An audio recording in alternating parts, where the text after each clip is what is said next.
Selamat pagi Pak Frans. Selamat pagi. Baik, terima kasih sudah ada bersama-sama.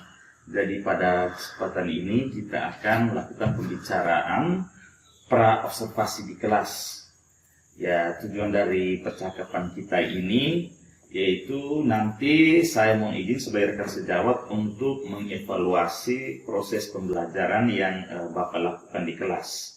Oke. Nah, untuk itu percakapan kita ini adalah bagian dari proses awal sebelum Bapak melakukan pembelajaran di kelas, sehingga lebih siap dan dapat melaksanakan proses pembelajaran yang bermakna bagi murid. Bisa ya Pak? Bisa. Oke, siap. Nah, baik Pak Frans, di sini ada beberapa pertanyaan yang akan saya tanyakan. Yang pertama, apa tujuan pembelajaran yang ingin Bapak capai pada pembelajaran di kelas yang nanti akan kita observasi? Tujuan yang pertama, bahwa setelah memperoleh materi atau pembelajaran di kelas, murid-murid dapat memahami dan mengerti tentang tujuan pembelajaran yang akan kita capai pada pertemuan itu. Baik Pak. Jadi tujuannya yang lebih ini spesifiknya materinya apa mungkin Pak? Materinya tentang, kalau kelas 10 terkait dengan kerajinan. Kalau kelas 11 tentang pengolahan dari bahan pangan lokal menjadi bahan setengah jadi maupun bahan jadi. Baik, jadi nanti kalau begitu nanti rencananya kita di kelas 10, 11 atau 12? Rencananya di kelas 11. Di kelas 11 tentang pengolahan pangan lokal. Pangan lokal. Oke. Baik Pak. Nah, dari tujuan tentang pengembangan pangan lokal, kira-kira area yang ingin Bapak kembangkan apa? Bentuknya kira-kira seperti apa, prosesnya mungkin Bapak bisa kasih gambaran? Oke, dalam rencana atau konsep dalam pertemuan nanti terkait dengan materi pengolahan ini, saya ingin mengolah daun kelor. Daun kelor menjadi puding. Menjadi puding luar biasa. Jadi puding ini, daun kelor menjadi puding ini untuk kelas sosial dan bahasa. Sedangkan kelas sains nanti saya rencanakan dari bahan baku yang sama, daun kelor, akan jadi pupuk cair, NPK. Oh, kelor jadi pupuk cair. Ya, jadi kelas 11 sosial dan bahasa itu kelor menjadi puding, kelas 11 sains itu menjadi pupuk cair. Pupuk. Oh. Dengan bahan baku yang sama. Bahan baku yang sama. Dari daun kelor. Seperti itu. Baik.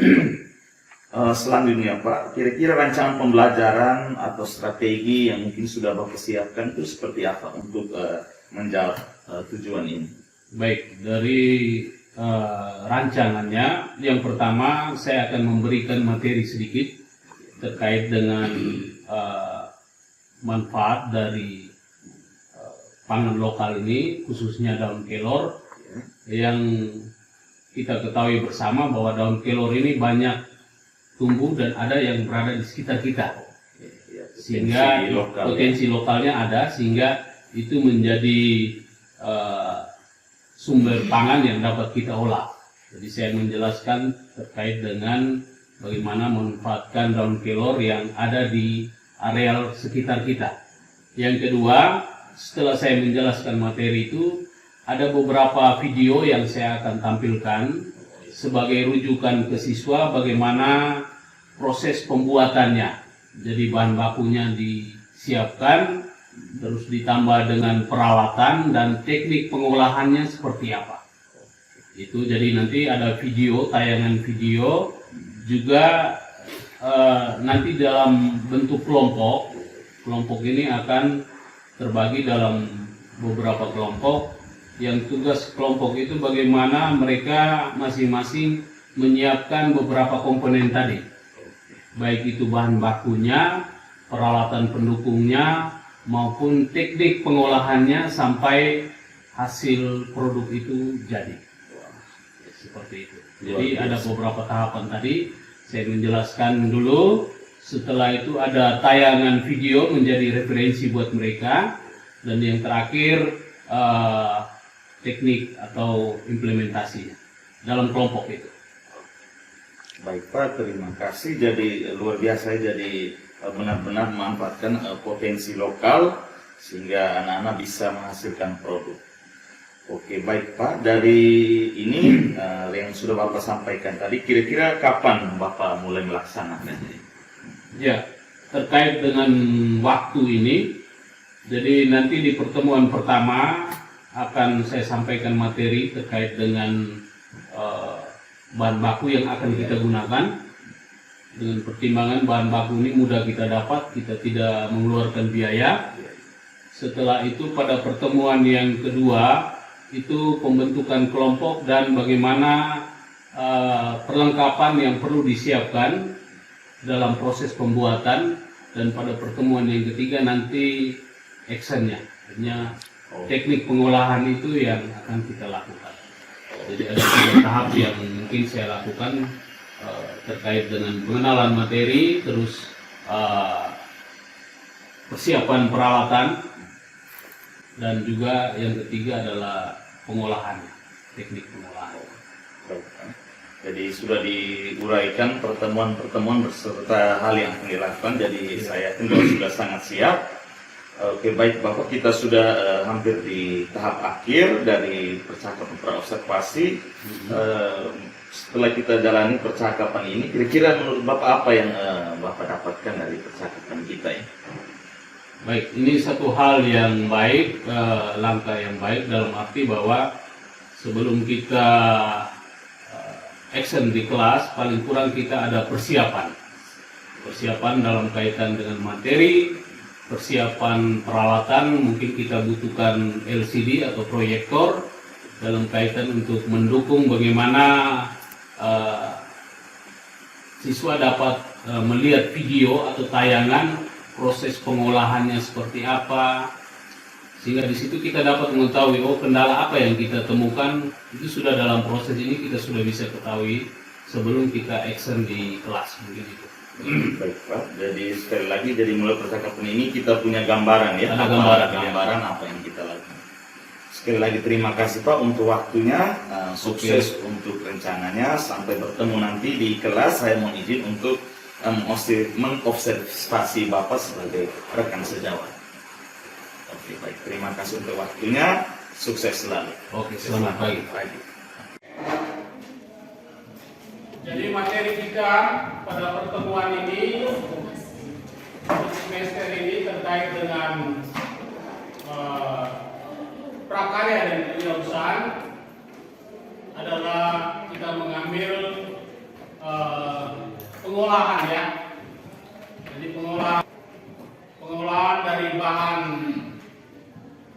nabati ya, bisa juga kita ambil dari pengolahan bahan hayati ya. Jadi nabati itu dari hewan, sementara hayati dari tumbuhan atau buah-buahan ya. Jadi pengolahan ini, pengolahan dari bahan pangan lokal, bisa juga dari bahan pangan lokal ini kita akan olah jadi bahan itu apa dia setengah jadi maupun bahan jadi ya.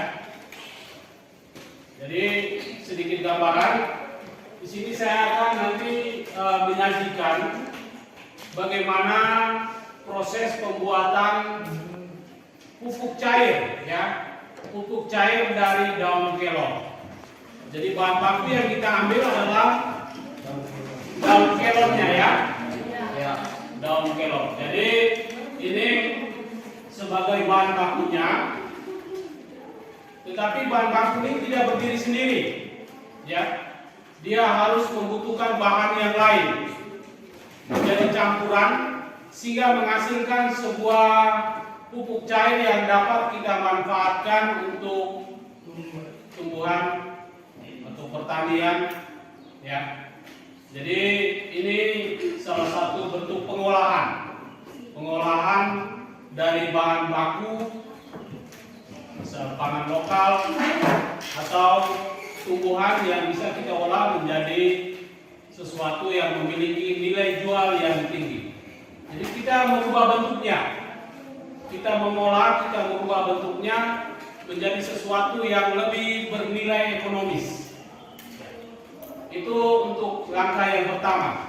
Nanti kita masuk ke langkah yang berikut, kita juga bisa mengelola telur asin dari telur bebek. Jadi, telur bebek itu kalau kita jual di pasar mungkin satu butir dengan 2.000. Tetapi kita mengolahnya sudah menjadi telur asin. Berarti harga jualnya pasti beda dengan telur biasa ya. Iya. Dia sekitar 5.000 sampai dengan 7.000 per butir. Itu ada yang kita dapat dari bagaimana kita mengelola bahan-bahan pangan lokal ini menjadi sesuatu yang memiliki nilai jual atau memiliki cita rasa yang tinggi. Sampai di sini bisa? Bisa ya? Oke, jadi langkah-langkah yang pertama ya, yang perlu kalian siapkan adalah bahan bakunya. Di blender ya. Iya. Jadi kita hanya memanfaatkan daunnya saja. Daunnya, tidak batangnya atau rantingnya atau cabangnya, tetapi daunnya saja yang kita manfaatkan untuk pembuatan pupuk cair.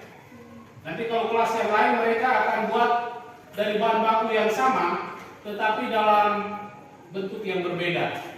Mereka akan buat puding dari daun kelor. Ya, pernah makan tidak puding? Tidak pernah ya. Puding pernah, puding kelor tidak pernah. Oh ya, puding pernah. Ya, berarti puding dari bahan baku yang lain ya. Dari bahan baku yang lain, bukan dari bahan baku daun kelor. Oke. Baik. Setelah peralatan ya. Berarti peralatan yang dimaksud ini peralatan yang mendukung dari proses itu. Ya. Jadi kalau memang sifatnya dalam bentuk cair, bahan lain yang kita siapkan atau peralatan lain yang kita siapkan. Jadi peralatan ini juga harus mendukung dengan tujuan yang ingin kita capai. Ya, jangan sampai peralatan tidak sesuai dengan apa yang kita harapkan. Ya, oke. Setelah bahannya ada, peralatannya kita siap. Hal yang ketiga adalah proses pembuatannya atau teknik. Atau bagaimana cara kita mengelola, ya, bagaimana cara kita mengelola dari bahan yang sudah ada, dari bahan baku yang sudah ada dan peralatan pendukungnya, ya. Sampai di sini bisa ya? Bisa. Jadi ada 3 bahan ini mudah kita jumpai di sekeliling kita ya. Iya. Manfaatnya banyak. Ya, selain untuk ternak, untuk manusia dan sebagainya. Yang selama ini masyarakat atau orang tua kita biasa menggunakan atau memanfaatkan daun kelor. Tetapi pada kesempatan ini kita akan mencoba bagaimana memanfaatkan daun kelor ini menjadi sesuatu yang lebih berarti, sesuatu yang memiliki nilai yang lebih tinggi dari keseharian kita yang menggunakan bahan baku daun kelor ini. Jadi pemanfaatan yang pertama daun kelor, ya. Jadi kalian bisa perhatikan di sini.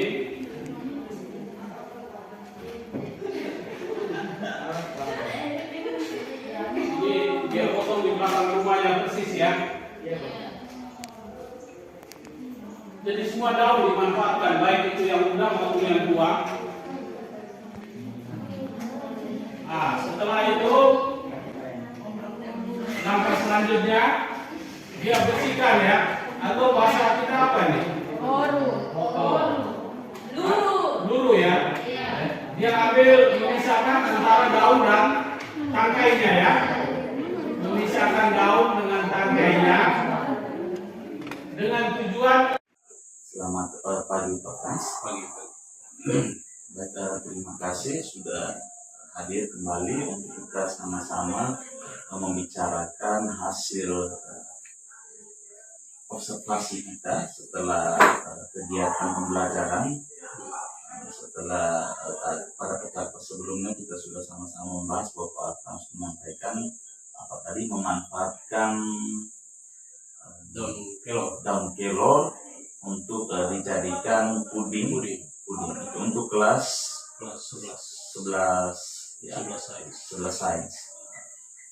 Dan kegiatannya juga sudah kita observasi. Nah, pada kesempatan ini setelah diobservasi, saya ingin kembali kita bersama-sama melihat kembali proses yang sudah Pak jalani.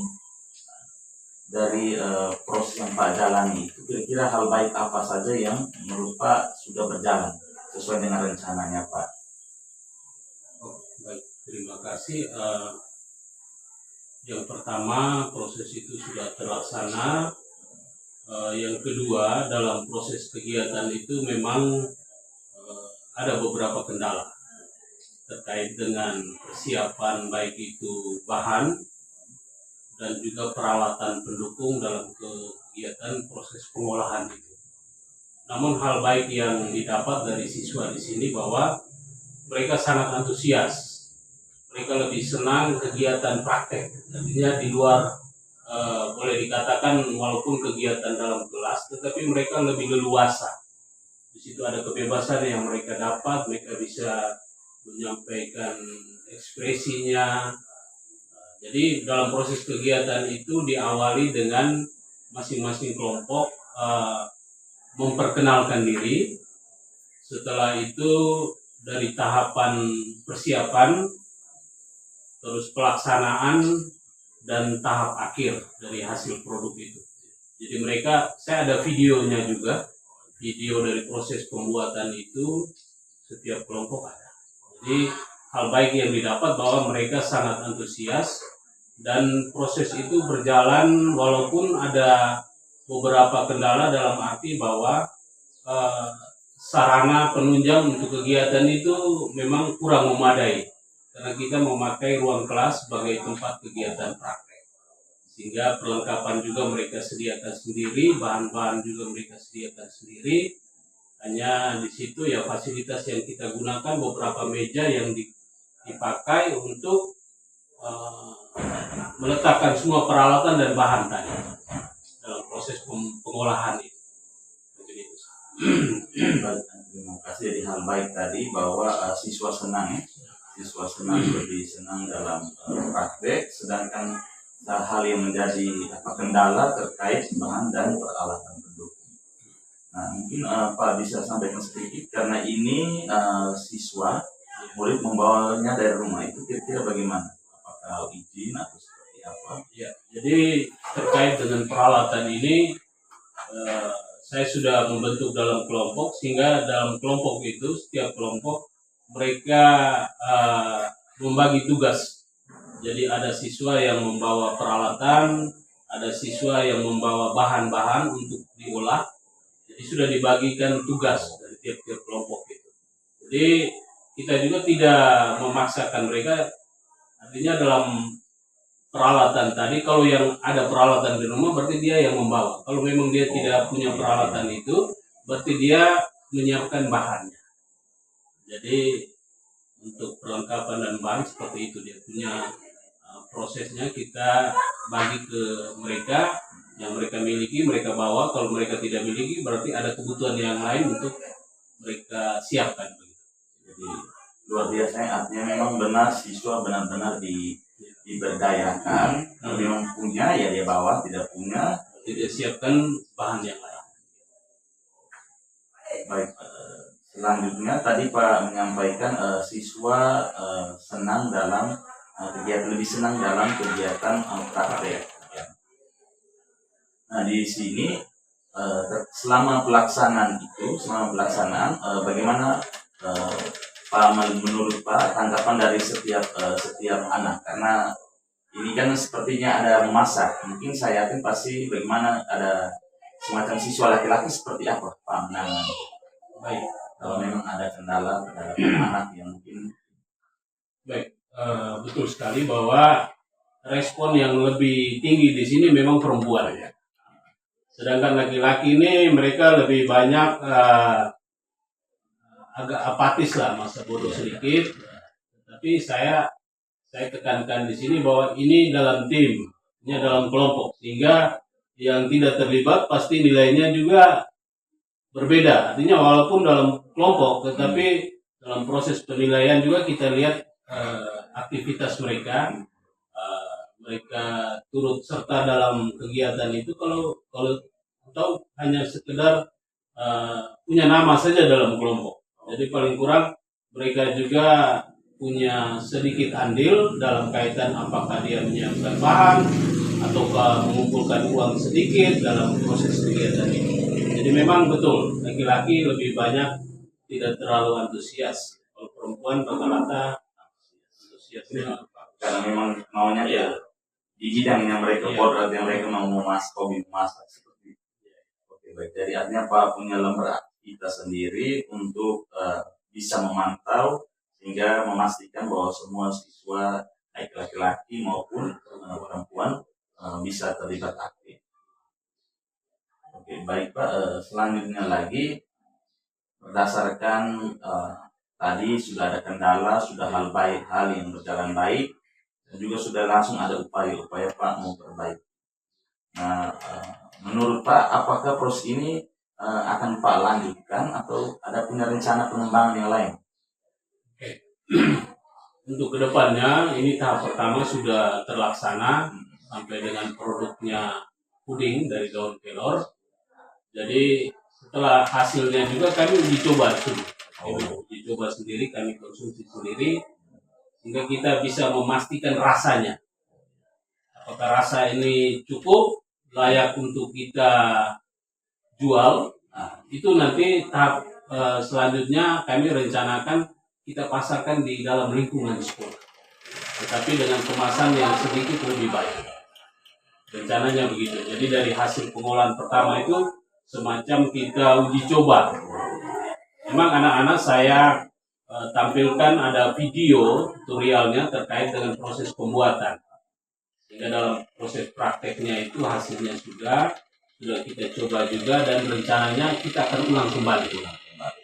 Tapi dengan kemasan yang lebih baik sehingga produk itu layak untuk kita jual. Luar biasa rencana pengembangannya, bahwa dia nanti istilahnya punya nilai ekonomi lah. Artinya yang dijalani ini sebagai istilahnya pengenalan, tahap uji coba, tetapi hasilnya menurut Pak tadi sudah luar biasa, tinggal dikembangkan lagi sehingga bisa menghasilkan produk-produk yang ini bisa bermanfaat juga bagi mereka.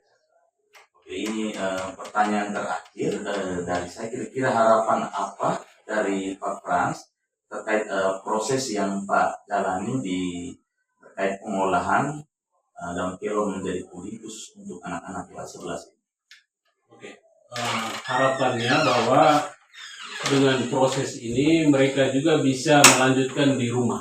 Ini jadi pengalaman yang saya gambarkan bahwa daun kelor selama ini kan hanya dimanfaatkan untuk konsumsi baik itu manusia maupun untuk ternak. Tetapi bagaimana kita mengelola dia sehingga dari daun kelor ini menghasilkan sesuatu yang memiliki nilai jual yang lebih tinggi. Nah, sehingga itu harapan saya bahwa dengan proses ini mereka juga memahami, bisa memanfaatkan daun kelor itu entah di keluarga untuk dikembangkan sendiri di situ. Sementara prosesnya sangat sederhana, bahan-bahannya juga mudah didapat, sehingga itu yang menjadi harapan saya. Mudah-mudahan dengan kegiatan praktek di sekolah ini menjadi bekal buat mereka untuk bisa lebih lanjut di keluarga, apalagi kalau sudah berumah tangga ya. Anggap saja ini modal, sebagai satu modal mereka dalam kaitan dengan mungkin peningkatan ekonomi keluarga. Jadi harapan yang cukup besar dari program ini, dari yang Pak laksanakan bersama dengan siswa di kelas. Ya, niat baik ini kita sama-sama doakan supaya bisa terlaksana. Mungkin sebelum berakhir ada hal-hal yang mungkin Pak ingin sampaikan yang saya lupakan. Jadi harapannya saya memang kedepannya kalau ini sudah berjalan baik, ada kegiatan yang kedua yang saya sudah persiapkan. Kegiatan kedua itu yakni pembuatan telur asin dari bebek. Itu untuk kelas 11 seluruhnya, dan kelas 11 sains ini rencananya saya buat pupuk cair, karena kita kegiatan P5 ini terkait dengan tema gaya hidup berkelanjutan, sehingga dengan hasil pupuk cair NPK dari daun kelor ini itu punya kaitan erat dengan dengan kegiatan atau tema P5 kita, sehingga pupuk cair ini bisa bermanfaat untuk kebun sekolah. Itu mungkin beberapa harapan saya ke depan. Ini ada berkelanjutannya dengan bahan yang sama, Ya. ada kelanjutan menjadi NPK tadi yang menjadi pupuk cair dengan bahan daun kelor. Daun kelor Ya. Yang memang cocok karena memang mereka kelas di kelas 11 sains. Sekali lagi luar biasa untuk semangatnya Pak dan rencana perubahan bersama dengan murid di kelas. Semoga rencana ini bisa berjalan dengan baik, sukses selalu untuk Pak Frans. Terima kasih. Terima kasih juga untuk waktu. Selamat pagi.